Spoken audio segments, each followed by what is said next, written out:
So there are three likely scenarios where you might be interacting with the media. Number one, you've got news to share. Maybe that's a product launch or you've made a key hire in the company. Another time might be if you have a thought leader, a subject matter expert who can share their expertise with a reporter who's working on a story.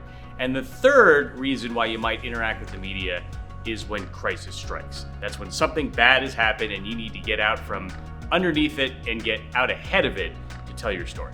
There are several things you can do to prepare for a media interview. You should always be ready with 3 to 4 key messages, have those ready to go, and practice them ahead of time so that when the reporter's asking you the question, it'll just roll off your tongue. That way you're not searching for the words in your head. Reporters are not in the business of helping you market your product or sell your product. They're in the business of breaking stories and reporting timely information to their audiences. So you have to think about that when you're pitching your story to the reporter and frame it in such a way that it is newsworthy. Tie it to something that's going on in the world at this time. Tie it to the time of year. Maybe there's something going on that would make it more newsworthy, and then frame it that way, lead with that so the reporter knows it's not just a sales pitch, you're actually trying to provide them something newsworthy and worthwhile for their audience. Reporters are under no obligation to provide you their questions ahead of time. You can certainly ask for that. However, in most cases, they will tell you what the interview subject is going to be about. So you have some semblance of an idea of what you're going to be talking about. So do your research ahead of time. Find out what they've written about before, kind of learn their point of view and the voice they use in their stories, and that will help you and enable you to provide them with the best interview possible.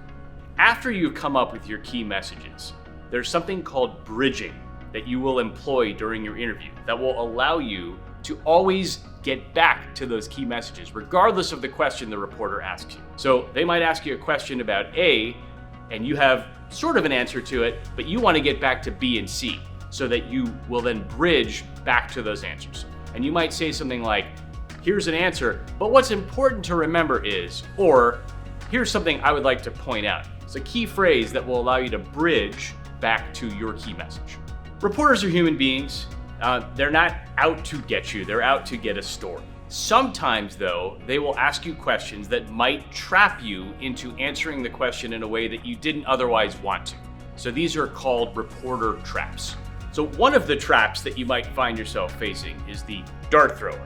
That's the reporter who throws antagonistic questions at you. Sort of the premise of the question is already starting off on a negative foot. The way to get around that is not to repeat the negative comment, rather to bridge back to your key message.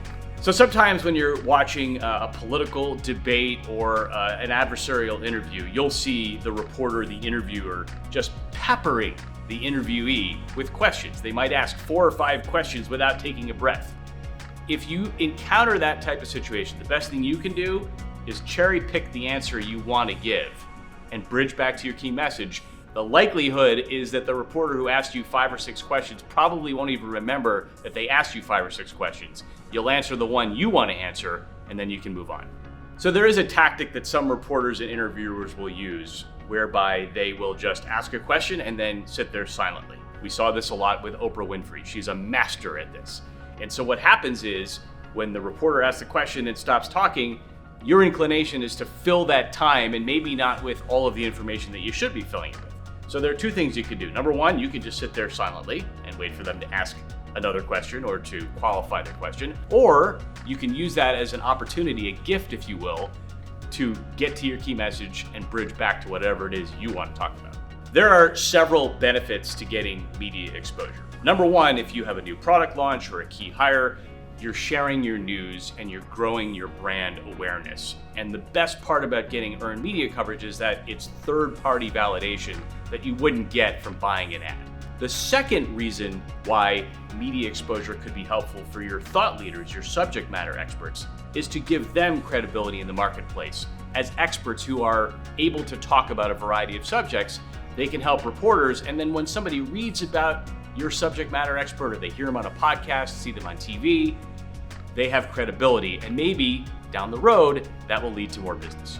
The third reason why media exposure can be helpful, especially in a crisis, is it will help you get out ahead of the story It'll help you repair your image in the public eye and get your key messages out there so that the public isn't just left with this crisis, they actually have the answers from the people involved in that crisis. And you get out from underneath it and get ahead of it.